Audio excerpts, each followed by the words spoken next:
Welcome back to the Skids and Giggles podcast. I am Pascal, chief instigator of the show and your host. I'm joined by my co-host and our resident engineer, the audio to my visual. Bryson, how's it going today, buddy? Hey Pascal, it's going good. And welcome back, Skigglers, to another episode. Well, the last time we spoke, we talked about you helping out James with some 3D printing of some sort. How's that going? Yeah, we kicked it off. He sent me some pretty cool designs. Threw it in the computer, started to make some 3D out of it, and also ordered some material to make that. So we're going to use a bit of rubber kind of plastic. It's called TPU. And just to give listeners an idea on the material, it's sort of like the feeling of a mountain bike grip. So it's soft, but not, it's not going to fold over when you use it. The idea is that when you stamp down on the ink pad, it's able to conform to the ink pad, get a lot of surface area of ink on the rubber, and then when you stamp down on the packaging, you're going to be able to get all of that ink from that actual stencil or graphic onto the paper or the package. And the idea is that, for those who didn't hear Season 1, Episode 1, James wants to make sure that he contributes a little bit more to the environment. He lets people know that they're not just getting an old ratty box, they're getting something that he decided that he's going to reuse that's good enough to protect the goods that he's shipping to them. And he's shipping, some really nice stuff around. So I think big kudos on James for this initiative. And I'm really happy to help out. Absolutely. And as Bryson said, if you guys haven't listened to the episode with James, you can find it on our website or wherever else you listen to podcasts as episode 32. We called it the State of the Bike Industry 2022, and we basically just catch up with James on how things are going in the industry at the minute, where the pressure points, how things have improved or not. And it was a good chat. But before we get to our conversation for today, let's briefly do our spiel with the social and where you guys can find more information about the Skids and Giggles podcast. We are currently most active on our Instagram, where you can skid right into our DMs and follow along at Skids and Giggles. And you can find our website with all the relevant links and info under the URL skidsandgiggles.com. Also, if you guys like what we're doing and want to know what's up, just give us a follow on Spotify. Hit subscribe on Apple Podcasts or wherever else you listen to great podcasts. Speaking of Spotify, do you know that they have a rating system now? So you can give between 1 and 5 stars for podcasts? Yeah, I mean, that's a cool thing. They just released it at the beginning of the year. And so if you guys like what we're doing, also on Spotify, you can ship us a 5-star rating.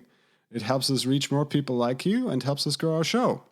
For any reason you think that we don't deserve a 5-star rating, we'd love to hear about it. Actually, it's one of my goals for this year is I really want to connect with more of our listeners. So please, I'm looking forward to it. Coming back to today's episode, we sat down with Darren Mace. Darren is the host of a mountain bike channel on YouTube, whereas the trail tracker, he is traveling around the country and the continent and the world to find cool trails and document those via video for his channel. He also does some other cool stuff like reviews of bikes and silly science experiments with chain rings and such. For us, it was really cool to hear the perspective of someone else that has taken his passion project public and is basically pursuing his hobby via his video channel and is sharing that with his riding friends. And so that was cool to hear. And Bryson, what did you think of the conversation? Yeah, it's always great to talk to a fellow creator. My big takeaway was his insight on his video mounting. So I won't spoil it for the rest of the listeners, but I'm going to take this tip on, and I think everyone should to create some great content. Where are you going to put your GoPro next? I don't know. They have like shoulder mounts, back mounts, seat mounts, all the mounts. All right. Well, I guess you'll have to listen to the episode if you want to hear where the pros are putting their GoPros.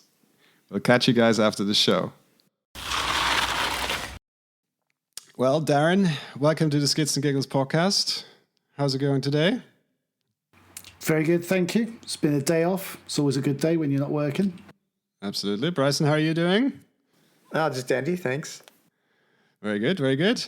Well, today we have you on to talk about YouTube, to talk about mountain biking in Switzerland, to talk about reviews and whatever else we want to talk about.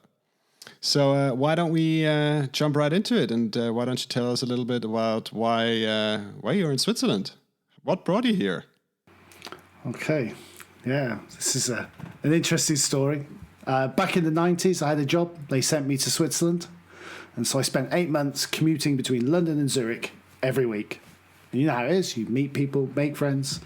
I stayed in contact with them. And I think maybe 5-6 years after I left, I arranged to go snowboarding with a friend of mine who lived in Zurich. And right at the last minute, he said, "I'm sorry, I can't come. Don't worry, though. So I've arranged it for you. You're going snowboarding to Austria. I know somebody there. She's going to take care of you." She's been taking care of me ever since. There you go. That's a good story. And and then obviously the snowboarding, that was successful. And Zurich, of course, has its own appeals. But has mountain biking always been a part of that, or has that only been coming later once you were really here? I started mountain biking as a teenager. I think I was about 16 years old. I got a job at McDonald's to buy my first mountain bike. I earned that bike. And I did it as a teenager. Then I went to university, discovered other things. Left university, started motorbike riding. And then I came to Switzerland and I just looked at all the hills here. And I was like, I have to buy a mountain bike and start mountain biking it again. That's how that happened. Okay, there you go. You just want to explore. Yeah, I mean, I got here and I got one of those Swiss single trail maps for my local area, and I just went off exploring. Okay. I wasn't working at the time, so I had time, and I just went and found every trail I could on that map. Okay, well, I mean, the Swiss single trail map, that's that has now developed into a very big database that can be found on the Ride homepage. And I believe you get access to it with a Ride subscription. Great magazine. If anyone wants to support the old print magazines, and that's definitely a nice one. There we go. There it is. And so today, what does your riding look like today? Still exploring, or do you just ticking off the favorites from all that exploring you've done in the past? I'm always exploring new trails. That's what excites me. Going finding something new, something that I've never ridden before, new challenges. I mean, that's what it's all about, really. Oh yeah, for sure. And what kind of are your favorite riding spots at this stage? I mean, you've done a lot of exploring here in Switzerland. Maybe what kind of the favorites? Oh God, that's so hard to pick a favorite. I mean, it really is. There's so many great trails out there. And, the last 5 trails I've ridden are usually my favorites. Yeah, it's really hard to say. It's really hard to pick one. I really like Lenzerheide. I've done quite a few videos around there. I think they've got a really good scene on the go.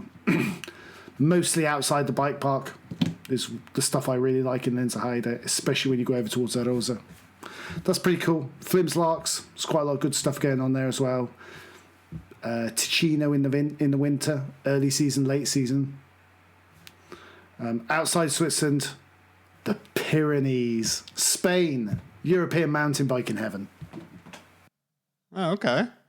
Yeah, I have a friend of ours, a former guest actually, has also done some exploring in the Pyrenees, and he's also very, very impressed. And I think we need to put that on our map. Explore a little bit abroad. Oh, for sure. There's so many trails. It's so empty. You see so few people. Massive descents. Great weather. Okay. One question we like to ask when when we have guests on that ride a lot in Switzerland is always when they, and you obviously you've been there before, right? So you came from somewhere else, you came here to ride, you came here to explore, and then we always ask you kind of, okay, where you have guests that are coming to visit you from abroad, where we're going to bring them to ride if you want to show them the best that Switzerland has to offer. Is that the same as your favorite spots, or would you take someone that is not used to riding in Switzerland to a different spot? I take them to places I like, for sure. I mean, most of the friends I know that ride, I'm pretty sure if I like it, they're going to like it too. Top of the list, big loop brand Lenzerheide Rosa. Blows people's minds. All that climbing, all that descending with very little climbing. It's amazing. The Four-Up Trail in Flims, sensational. It's a really great long descent from the glacier all the way down to Flims. And friends that like bike parks, there really is only one place to go, and that's the Alpen Bike Park in Chur. That's where I take them to, because that place rocks. Oh, yeah, absolutely. Okay, but I guess, all that exploring, is that what drives you to ride, or what else are you getting out of riding? What inspires you riding these days? Riding's a release, It's something that takes me away from what I'm doing every day of the week. Gives me time to process my thoughts, especially on the way up the hill. And then descents, for me, it's like meditation. You're so focused on the trail that it just empties your mind of everything else, and then nothing else matters when you get to the bottom of the trail. It's just amazing. I don't know what I would do with my time if I didn't mountain bike. Oh, for sure. I mean, certainly that sentiment of being in the moment and being present in the moment is certainly what appeals to many, including myself. And I think also, yes, everyone loves to ride a bike and riding on the road and all that, and the kind of the fitness and all that, but I don't get that feeling from riding a road bike of where there is nothing else, because certainly on a downhill, you have to be present. It's like the same as if you speak to motocrossers, right? So there is no space for anything else between the ears. Otherwise, things are going horribly wrong. And I think that's also what makes it so addictive, especially if you have otherwise a relatively full life, a busy life, or a stressful life. That's kind of what makes it so appealing for many. Definitely. And obviously, being a bit of an adrenaline junkie, mountain biking kind of fits that pretty well. All right. Well, you already mentioned it a little bit, the videos. So how did YouTube enter all of this? I just got an idea one day. I was like, I watch a lot of YouTube. I go diving a lot with my partner, and I'd always make videos of our diving holidays. And I thought, why don't I just make videos of mountain biking? That could be fun. Literally on a whim, I bought a GoPro and went out and filmed one of my favourite local descents and put it on YouTube. I had no idea what I was doing. I just gave it a go. And how did the Trail Tracker, so that's your YouTube channel, has that always been part of that idea, or has that only developed once you started making those videos? Yeah, it was literally a name I invented for the channel. I thought, a bit of alliteration, same letter at the beginning of the two words. Let's go for that. Sounds good. And then I discovered there was another trail tracker on YouTube. Oh, no. Well, blows your mind. Yeah. But he doesn't make videos anymore. He was just starting up around the same sort of time as me. I had no idea that you could have the same name as somebody else. But his channel, unfortunately, seems to have kind of tailed off, and I don't see any videos from him anymore. I guess you were just too successful, and then he was like, nah, I'm out of here. Yeah, I don't know. He's from Belgium, so it's kind of a slightly different audience, I guess. Well, and but Belgium does have a bit of riding. So from what I hear, I've never ridden personally myself there, but maybe not quite the mountain biking scene as Switzerland. But just for the listener that have never seen or heard of your YouTube channel, can you briefly describe for us what the Trail Tracker entails? What is it all about? I kind of like to set it up a little bit like a mountain biking magazine. I don't just do one thing. I do a little bit of everything. Show people trails, show people places where they can ride. I've got my whole little thing where I do my trail tracker pseudo-scientific tests where I'll go and like change chain ring in the middle of a ride and go and do a climb again and see which one's quickest. Like reviews of holidays, some little reviews of various different products. I just try and do lots of different things, keep it fresh, do things that interest me. Of the things that you just talked about, which ones are the ones that are kind of the most interesting to you, or are those all things that you would do anyway? I guess when I get to go and ride brand new trails and make videos about that, or ride new places and make videos about that, that's what's really interesting for me, because you get to go somewhere and you get to live through that trail at least twice. Because you live through it when you ride it, and you live it again when you edit the video. And that's amazing. I really enjoy that. Oh, yeah, for sure. And I mean, I've watched some of your videos, and well, on the one hand, you can tell that you're having a good time, which is obviously the goal of the whole exercise. But also, yeah, so I mean, it's generally, it's very well produced, and again, we all live here, we all ride here, and it's always a pleasure to, even if it's not yourself riding, it's cool to have these POV videos to relive those experiences. And as I said before we hit record, I've actually one of your videos, I used it to prepare for one of the races I did last year, because you dropped it literally the week before the race. That was the Great White in Lenzerheide, and that was was good because the trail was more or less brand new for that summer season. Mm-hmm. Very cool trail. Yeah, what was your impression? Of course, people can watch the video, but the highlight reel from that video, maybe. I have spoken to so many people about this trail, and I've waxed lyrical about it. I just think it is a work of art. It really is. The rock work is like rock work I haven't seen anywhere else. And I've ridden a lot of places. I've been to British Columbia twice for riding holidays. And the rock work on the Great White Trail is right up there with the best of them for sure. Also, a thing I noted from the videos is that you always ride with someone else. Or you do that specifically because you just want to have that perspective and that interaction with your buddies, or what's the game plan behind your riding partners? Yeah, most of the videos I make of trails, I try and put a follow cam aspect in, because I just think it looks much better, and you get a much better idea of a trail if you can see someone in front of you. I actually do a lot of riding on my own around my local area. There's no better way for me to wind down from a day at work than just head out on my own with my own thoughts. I make my trail up as I go along, kind of thing. And are you always riding with the GoPro, or are you just doing that deliberately when you're trying to make a new video? I ride a lot with a GoPro, but I don't make videos out of every ride I do. And when I'm riding locally, I don't always go with the GoPro, because I've made videos about most of my local trails now, and I'm not mad keen on creating videos of trails that I've already done. I'm more into kind of finding new things, bringing something new all the time. So so talking about your home trails, I mean, if we ever want to come out to ride in your area, can you tell us a little bit about where you live and what the scene is around there? I obviously know a little bit about it from my junior days, but Bryson doesn't.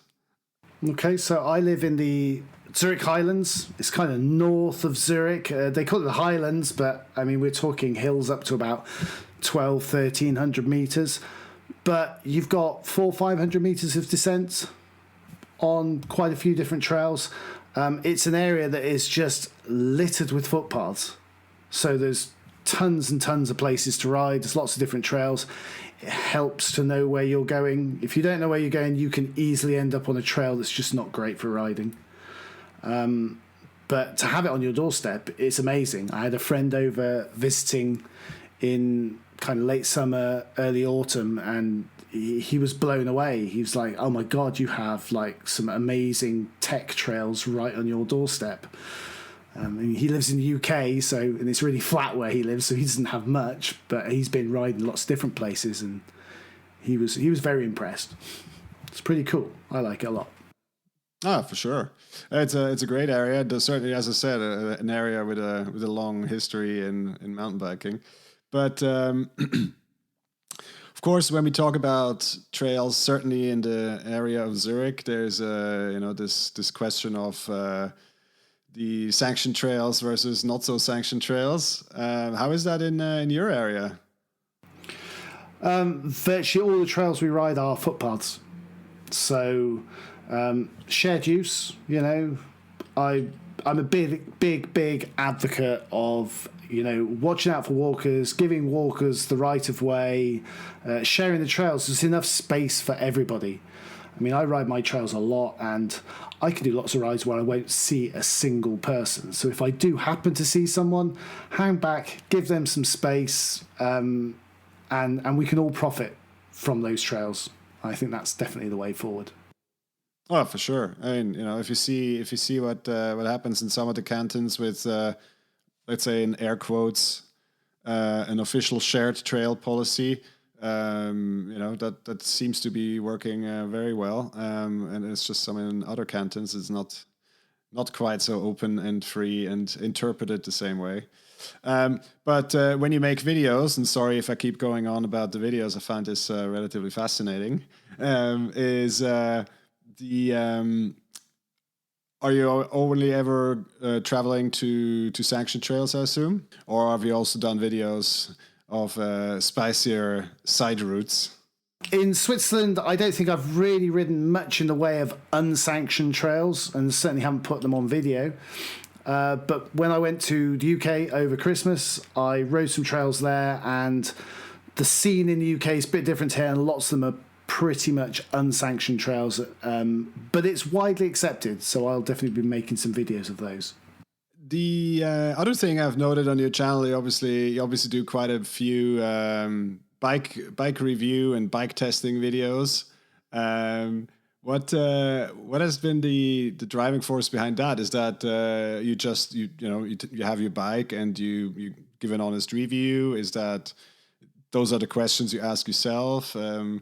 What is the driving force behind those videos? It's a great excuse to try lots of bikes out. I think that's the principal thing, and those videos are super popular. So I thought, well, I'm going to try these bikes out. I usually do it when there's not so much riding going on, so I tend to focus on those kind of things in spring in particular, as the riding season's starting to kick off. I might not have a lot of trails to video, so I might not have a lot of film to put out. So I'll go and try a bike out, put together my thoughts, what I think.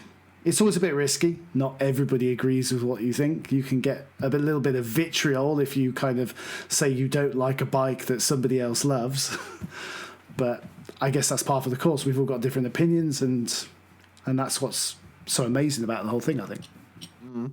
Well, I mean, that's one aspect I want to come back later is that if you look at your comment section on your channel, it's very civilized and very engaged. So that's something I really want to come back to later. But I have a few more things that I want to touch on. In terms of the grand master plan for the channel, do you have a clear vision in which way you want to develop, in which kind of area of your channel that you want to push forward with, or are you keeping that kind of open and whatever is fun for yourself? Yeah, there is no master plan. I'd love to be able to tell you there was, but there isn't. It's like a week by week effort. What video am I going to make this week? If I can get 1 week ahead of the videos, that's amazing, but it rarely happens. I'm usually making a video each week, and that's the video that goes out. And, I just do it because I enjoy it. Like I said, I don't have this huge master plan. I don't know where it's going to go. I'm kind of excited to see where it will go. But you do make it a deliberate practice that you try to put something out every week and try to engage with the channel and to kind of also there's of course a bit of a science to it, right? So kind of feeding algorithms, feeding certain other channels, etc. So is that part of your process? I kind of like to try and put a video out every week. And everybody says you should put a video out every week, at least one, if not two, and have a schedule and stick to that schedule.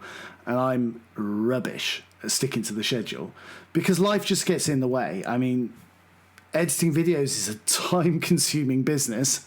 I enjoy doing it, but I have to fit it in around my life. And that just means that some weeks a video comes out on a Thursday, and then maybe next week one will come out on a Sunday, and that's just the way it is. But I aim for more or less one a week. Recently, I've been doing a little bit more because I've been doing some raw edits as well. And I try and drop those in between my more structured videos, should we say. So when you say raw edit, it could be anything from like 1.5 minute clip of just POV riding your trail to, maybe a short section of another video, a longer edit that you would have put out? Or how do you mean raw? So at the moment, I went, when was it? In October, I spent a week in the Pyrenees and I did a huge amount of riding. So at the moment, I'm putting out raw descents from there. I edit them down slightly, so otherwise you get like 15-minute descent and me like doing this huge traverse in the middle. So I try and edit them down a bit to a watchable length, but I don't do any voiceovers on them. I correct the colour a little bit, but that's it. They don't take very long to put together. And people seem to be interested in watching them. Not as many as watch the other videos, but there's definitely a core of followers that really like those raw edits. So I put them out for them, really. Yeah, I noticed that on some of your comments, and I think you even wrote like a community post asking your viewers like what would they like to see and what are the favorite things about your channel. And raws and clips or hashtag shorts was pretty high on the list. I can't help but it's kind of like a generational thing. When I'm on Instagram, it's also a thing there. It's people putting out shorts or quick edits, or what do they call them on Instagram? Reels. That's right. And they're super fun. The format really catches you. But actually, it got me thinking. One of the things is your edits. I think they very much reflect, as you say, like a mountain bike magazine, where you're kind of you're going more in depth and you're using this long format style, and that appeals to a lot of people as well. Have you looked into anything or kind of have any feelings or thoughts about kind of the demographic or the, I don't know, whatever you want to call it? What are your thoughts on the shorts or the raw edits versus the normal long form edits that you're putting out? Okay, I mean, I think what I focus on is what you would call the long edits.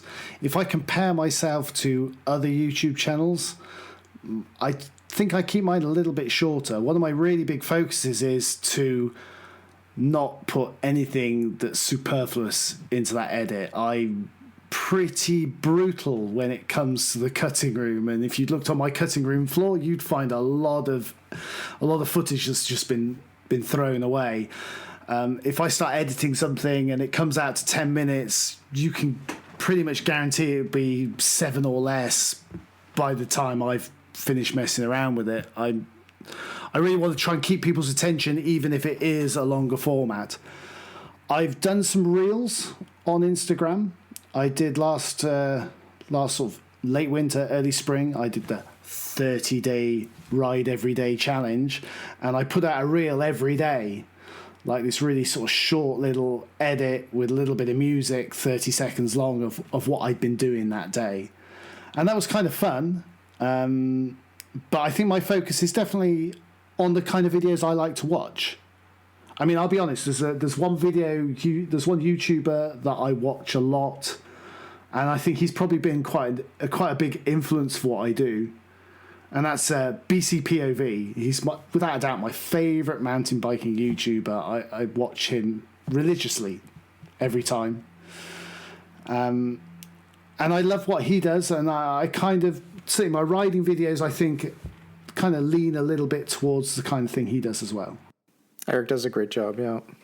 And so tell us about your 30-day ride challenge. Was it just around your house and your local trails? Mostly. Yeah. I did go to Zurich for one of the rides I did there, which was fascinating. I've got a friend who used to live near there that I ride with quite a lot. So he went and showed me the trails there, and we found some camels on the trails, just like you do in like March Normal in Zurich Switzerland. thing. Yeah, just normal, just some camels on the trails. Otherwise, it was mostly around home, and then I went to Ticino for the finale, the final day. It was March. Trails were beautifully dry. The skies were beautifully blue. And we went down there and did a weekend of riding just to finish the 30 days off. Beauty. Any massive fails or decent successes? I had a massive crash in the middle of it. Oh, that'll put you off. But he didn't let it. It's a local trail, a trail I know really well, but it's this long kind of sketchy set of steps, and the trail was at the bottom of the steps. There had been a landslide, and a bit of the trail was missing, and I think the issue was I was talking to the camera and not paying attention to what I was doing, and just my front wheel slipped sideways and I went straight over the bars on these steps. And it's the only time I've ever crashed there. I know it really well. I shouldn't crash there really, but that was probably the biggest fail. That make it onto the edit? Oh, for sure. Oh, right. Okay. Yeah. We're going to check that out. Was it day 15 or 16? Or? It was the end of 1 week. Okay. So wow. it was the perfect cliffhanger. Will he finish his 30-day challenge? Yeah, it was the end of that week was literally me going over the bars on this stair set. Oh, yeah. But so you're speaking to the camera. I noticed you do a lot of, a fair share of narration, which is wonderful. Actually, it's really nice to have. Do you do some voiceover as well, like when you're back in the studio or the cutting room floor or whatever? A lot. Yeah. That's probably what I do more of than anything else. Speaking to the camera and riding's super challenging. I take my hat off to those people that can just talk 10 to the dozen while they're riding. I struggle. And that's why I tend to do a lot of narration afterwards. Once I get home, I watch the footage over, and then I try and create a story around the ride, basically. Yeah. I noticed that in the beginning of some of your rides, I haven't seen all your videos, so maybe you do it in all of them, but you'll have like a helmet mount or something, and you'll flip it around so you can see yourself, and you'll describe what you're doing or who you're with or something like that, which I find, very well done. And it got me thinking, what kind of camera, do you just use a GoPro, or do you have like a chesty and a helmet mount and a chin mount and all these things, a DJ flying drone and things like that as well? Okay, 100% GoPro. All right. That's all I use I take up my footage. Occasionally I might pull my phone out, but not very much. Up until now, I've been filming virtually everything with GoPro 8s. I had 2 GoPro 8s. One of them died in Spain. May God rest his soul. Rest in peace, GoPro. Yeah. Poor GoPro. I've now bought myself a GoPro 10. And I've been out and I've done one ride with that, and wow. Like, technology's come on amazingly in 2 years. The stabilization is out of this world. I started off doing with a chest mount, and now I do virtually everything with a chin mount.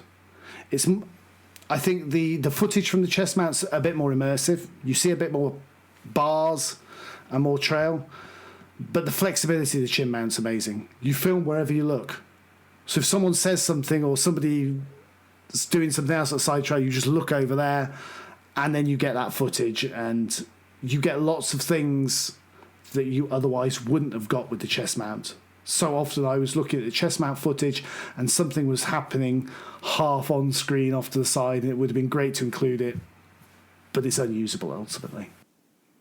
I see. Oh, so you get kind of the hybrid between a chest mount and a top of the helmet mount, where the top of the helmet you kind of almost see nothing except the atmosphere. When the chesty, you're getting a little bit too many arm, bar, top tube, whatever it is, and also, yeah, as you said, you can't point it really like you would your head.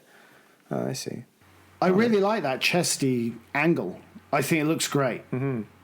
But it just lacks the flexibility for those other little interesting things that happen while you're out on the ride. So you're riding mostly e-bikes? No. I have like a whole fleet of bikes at home. I'm like a inveterate bike collector. Oh. I never sell a bike. I gave one away recently. In fact, I've given 2 away. I gave one to Africa a few years back. Right on. Like an old hardtail. And then I had an old 26-inch downhill bike that I gave to the son of a very good friend of mine in Germany. He's 16 years old and he loves mountain biking, and he couldn't afford a bike and he was borrowing ones from friends. So I wrapped it up in a big box and sent it to him for his birthday. Passed on the stoke. That's awesome. Yeah. Yeah, we like to see things like that. So let's see. You're doing some e-mountain bike reviews. Mm-hmm. And I think those are probably like the most popular in your channel at the moment. Mm-hmm. When I first caught onto Trail Tracker, it was because of the Hookler Trail. And I think you were the first one to do at least a decent, if not the first one, to do a Hookler Trail POV. And that's kind of how I got onto it. And then I thought, okay, hey, there's a guy, non-Swiss native, doing videos about riding in Switzerland. I was like, okay, actually, that's a little bit like, from my perspective, what I'm doing on the Skids and Giggles podcast is like, I'm not from Switzerland. I'm in the process of becoming Swiss, I think, but it's also an English-speaking media. And then with Pascal, we're kind of spinning it that way. I'm curious about now. I would say it's a really different media, being audio and visual. But how's your feeling on the reception being? Because I can't even it doesn't even come to mind if there's Swiss people doing like in Swiss German kind of a trail trekker. So you're doing it in English. What's the reception like? It's great. I mean, I get people that write comments in German on my channel sometimes, so I just write them back in German. Yeah, that's no problem at all. But also the subtitles that come up automatically, or the closed caption titles on YouTube, work pretty well. I don't know whether it's because I've got like this clear English pronunciation that maybe helps this, but I also get to see on my analytics how many people use the subtitles. And there's a few, but it's not a huge number, I have to say. I think there's so many people out there that understand enough English that it works for them. I've also seen that I've got quite an audience in the UK and the States as well. So I think about 40% of my viewers come from Switzerland. And then the rest come from like the UK, America, Germany, and bizarrely enough, the Philippines. There is mountain biking there. Yeah, true. Coming back to the commenting and your audience and the community that you've started to develop and build with your channel. As I said earlier, what I've noted is just like how, for that it's a place on the internet, how considerate and polite the discussion is in the comment section of your videos. Have you noted and contrasted that to other YouTube channels? And how did you get there? I don't know. I've had the odd unpleasant comment, for sure. I guess that goes with the territory. But usually the way people phrase an unpleasant comment, it just doesn't deserve an answer, I feel. Because there's nothing constructive about what they're offering. They've just got some sort of axe to grind, and I don't know them, they don't know me, but they still feel empowered to say something really unpleasant. And so I just do my best to ignore it. In your heart of hearts, you feel it a little bit, but then I just try and put it behind me and just carry on. But like you say, few and far between. Mostly people are just really friendly and really cool. I think the majority of people that are out there and are watching these things are friendly, pleasant people. The trolls are a small minority, and when you're not such a big channel, you probably don't come up on the radar of the trolls. I think the bigger you get, the more likely you are to get these kind of really unpleasant comments. Kind of one follow-on question, obviously, from the analytics. You mentioned it, you're consulting that quite a bit.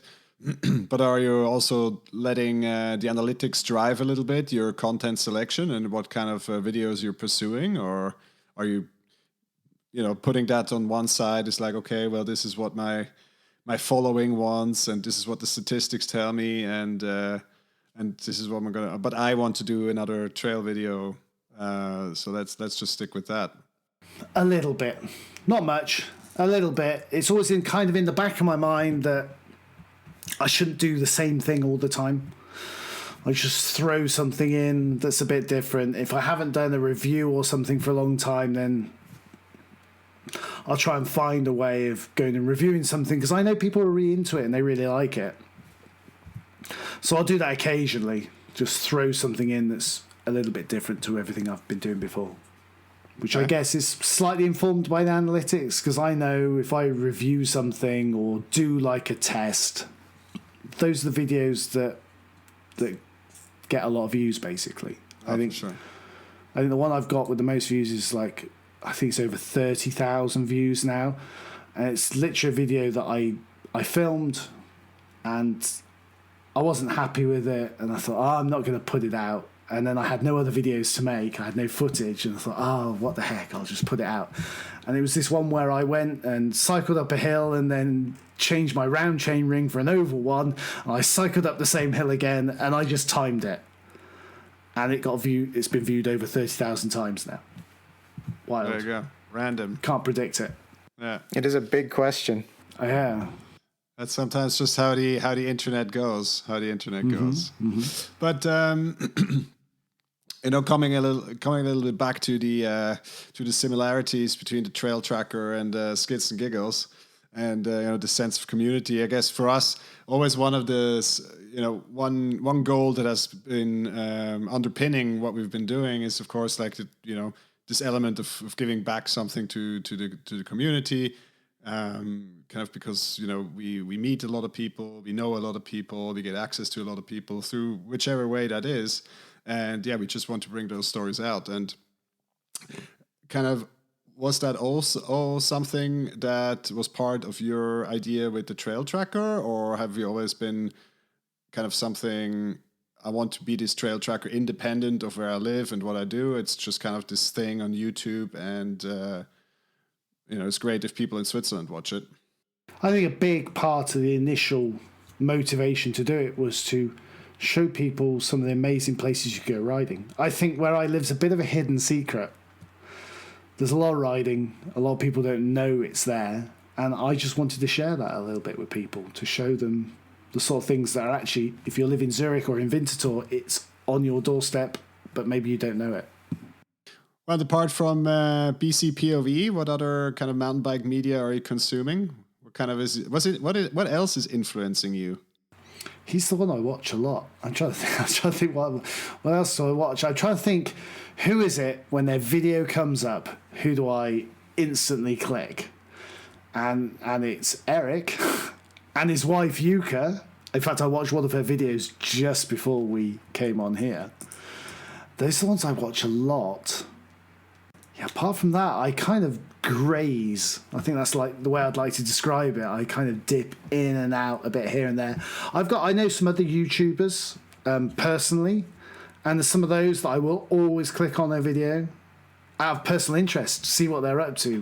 What are they doing at the moment? I've got a very good friend who I ride with, lives around the corner from me, who has a YouTube channel. And obviously I watch all his videos. We often ride together. And so it's really interesting to see his take on the ride we did together. I kind of like that. Yeah. Do you swap some tips for editing? Oh yeah, all the time. He was round at my house last week. He was round at my house last night, and we were talking about editing and what software we use. He now uses the same software as I do. He actually went and had to go and buy himself a more powerful computer to make that software work. Things like that. Oh, I should mention his name at some point in time. Is that cool with you guys? Yeah, please. Oh, for sure. So who is this other influencer, or who is this other content creator? Okay, so his name's Christoph, and his channel's CKMTB. I think he's got somewhere around 800 subscribers at the moment, around that. He does his whole channel though is in Swiss German, and so I think that's really impressive that he's got that kind of reach when he's just doing it in Swiss German, because I think it's a little bit more of an uphill struggle.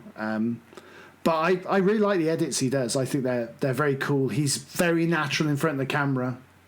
I think he's got a really nice way of explaining what's going on. They're definitely different types of videos to the ones I do, which is also pretty cool, especially when we're videoing the same ride. Yeah, I can see how it could create this like duality where you have two different perspectives, two different languages, same trail, and then you can also share the experience in the stoke. That's a really cool idea. Totally. And yeah, we feed off each other, like little ideas. Hey, we could do that. Oh, what about that camera angle? Hey, that'd be cool. Yeah, it's kind of like how Pascal motivated me to get a nice microphone. That's the beginning of everything. It starts with great sound. But on a more technical note, I mean, of course, I have my own GoPro. I use it mostly for for practice runs, for races and stuff. And one thing I always note is just how much data you collect when you do video. So how are you dealing with all of this? Lacy 5 terabyte hard drives. Oh, there you go. They get warm on a daily basis. Lots of them. I've got 3 in my office at the moment. Okay, they're not full, but I've definitely got 10 terabytes of raw data. Wow. And are you just putting them on those hard drives and then let them sit? Or are you eventually saying, well, if I haven't touched it in 2 years, I'm going to wipe the hard disk and fill it with new stuff? Or how are you dealing with all of this? It's a bit like bikes. I don't sell bikes or throw them away. I don't think I'm going to end up selling these. I mean, hard drives aren't as expensive as they used to be. 5 terabytes will do me about a year. About a year's worth of footage, I guess. And it's 120 francs. So somewhere between 120, 140 francs. And I'll invest that for a year to keep my footage. You never know when there's something you want. I'm just about to start editing a video now, and I know I'm going to be searching back through the hard drives for certain footage to put into that video. So, oh, for sure. But yeah, no, I was just thinking about, obviously, as I said earlier, I watched a couple of videos. I know those trails. And, one example was the Seeabfahrt in Flumserberg. And I know it's like, if I'm on a cruisy run, that's whatever, 12, 13 minutes or whatever. And your video is with commentating and narration and everything. It's 5 minutes. And I was like, where did the rest go? But then again, the trail is not mega engaging all the way from top to the bottom. So, but yeah, I mean, there's a lot left on the cutting room floor, as you say. For sure. I mean, it's really important to me that I try and keep the videos engaging. My aim is, this is the thing with YouTube, you always get all these statistics like, what percentage of your video has been watched? My aim is to make sure that on average it's watched for over 50% of the time. And that's actually pretty good for YouTube. If you can get it watched over 50% of the time, then people are pretty engaged in it. So you've got some great original content. Have any brands or components, people approached you to do some things for them? Yeah, every now and again I get emails from people about various different products. I know somebody who's in mountain biking marketing, so I've had products from him to test out. And you get a lot of Chinese companies approaching you with their latest product, and they'll send it to you, and it'll be utterly rubbish and it'll end up in the bin. That has happened before now. I tried one product and it was awful.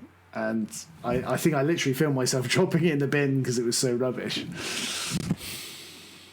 I also noticed you have a pretty decent following on Komoot. Komoot? Komoot, yeah. Komoot. Wow, that's how I say it. Whether that's the right way to say it, who knows? I think that's the way they designed it. Do you have some kind of collaboration with them, or are you just kind of giving her and people are catching on? Yeah, no, I just use it. I tried Strava out for a while, but I definitely went away from Strava when I noticed that people were using my local trails as racetracks and trying to compare times with each other. You know, they're public footpaths. I just really felt if people are like trying to compete for times on public footpaths, we were one accident away from losing access. And that's why I moved away from Strava for that reason. And I went to Komoot because it's great for planning rides. You can plan where you want to go. You can transfer it across to your phone.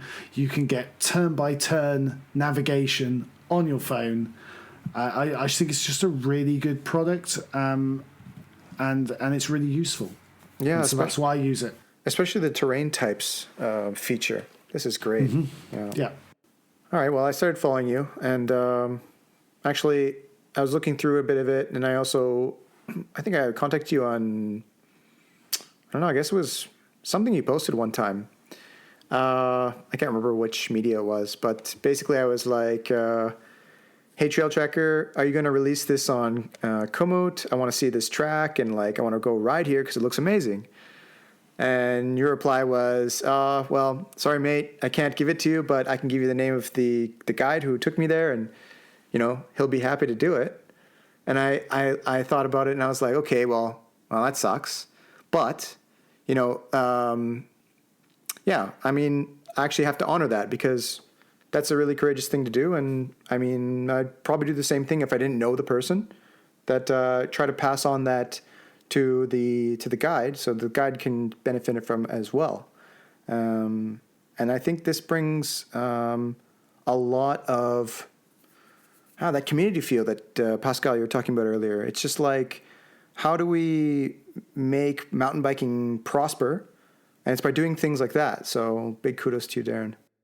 Thank you. Yeah, it was really important to me. I had this guide, I think it was in the south of France when I was riding down there, and he just showed me some of the most amazing riding. And without him, I would never have found it. And he was super kind. He actually sent me the GPX files if I wanted them as well for my own personal use. So if I wanted to go back and just try and ride it on my own, that was cool. And I just thought to myself, I don't want to not sell his data, but just give his data away to somebody because he's doing it as a bit of a hobby. He's doing a great job. He knows some amazing places. And I thought it'd just be much cooler if people maybe contacted him. He's not like his guiding was even that expensive compared to a lot of guides you'd see elsewhere. Before we hit record, you mentioned that your students, so you're a lecturer in your professional life, your students found out that you have a YouTube channel. Is there a funny story you can share with us, maybe before we close out the show? Just keep in mind they are listening. Yeah, funny story. I mean, no, just when they find out and then they come up to me and they ask me, and the surprise in their voice it's just kind of cool. It's kind of interesting because obviously lecturer, it's pretty a staid profession. There's definitely an image that comes with that job. And I guess, you know, mountain bike rider, likes to ride downhill, likes to jump as well. That's just not in the 40-something lecturer category. Well, we're getting towards the end of our time here, so we would like to move on to our closeout questions, if that's okay. The first one this year. The first guest, we are closing out the show with the questions. So the first one we like to ask is if you could tell us a little bit more about that first bike that got you really stoked on riding. Oh, I know exactly which bike that was. Yeah. It was a BMX. I was 11 years old and I had yearned after a BMX. All I had was a racing bike, and then I I got this BMX, I think it was for my birthday or something, when I was 11 years old. And I lived my life on that BMX. It was what was the make? It was a Piranha, I think it was called. Something back from the 80s. It had mag wheels. Had I don't know what else did it have. It was so special. It was just had these great mag wheels. Oh, it had one of those bent seat posts that was supposed to allow you to wheelie better. And that was got me stoked. I learned to jump a little bit on that bike. I learned to endo. I spent hours doing 180 endos outside my house. I loved that bike. And then I'd hang around with my mates on it. I learned to bunny hop. That was the big thing. I learned to bunny hop on that bike. And that obviously really helps later. That's what really got me into it, I guess. Nice. Great story. Okay. Well, then second question is, please imagine yourself as Harry Skidini, a imaginary bike magician extraordinaire, and you can make riding a bike more awesome for anyone by the stroke of a magic dropper post. What would you do? Oh, that magic dropper post. I'd have that magic dropper post with me everywhere I went. And I'd use that magic dropper post to give people fresh rubber. I'd ride around. I'd see people, hey dude, you look like you need some fresh rubber. Bing! Oh man, it's really wet and muddy. Fancy some mud tires? Bing! Because, I just think fresh rubber is the most amazing thing. I have friends and people ask me I'm going on holiday here. What should I do to my bike? I'm like, buy fresh rubber. If you're going on holiday, get fresh rubber. You'll have the best time. That's what I do with it. I just love to be that guy that goes around everywhere going, hey, fresh rubber, dude. Enjoy. Have a good time. That'd be cool. All right, with your magic drop post, you're going to set yourself up on a decent corner. With some, you're gonna watch some riders come down with some speed, pulling some big drifts and skids, and you're gonna be granting these guys new rubber. But while you're standing there watching, you're witnessing some amazing skids. And if you could pick one out and describe it to us today, what would make the perfect skid? A synchronized skid with friends. Well, where you come piling in to this big open, it doesn't even need to be in a corner, just this big open space, and everyone rips that rear brake all at the same time, and there's this beautiful synchronized skid to a halt. Those are the best skids. Nice. I feel that one. I love it. Yeah. I'm feeling it. Well, Darren, that was awesome. Thank you very much for your time and all the insights. If listeners have any questions, they want to find more about you, your channel, where can they find you? Yeah, I'm on YouTube. You can find me, Trail Tracker, tracking down all those great trails that you want to see and go and ride for yourselves. Well, I'm sure we'll put that up in the show notes, and you guys can find it there. Darren, thanks again. We had a blast, and I hope to see you soon somewhere out on the trails. Yeah, I hope so too. Thanks so much, guys. Thanks for listening. We really hope you enjoyed this episode.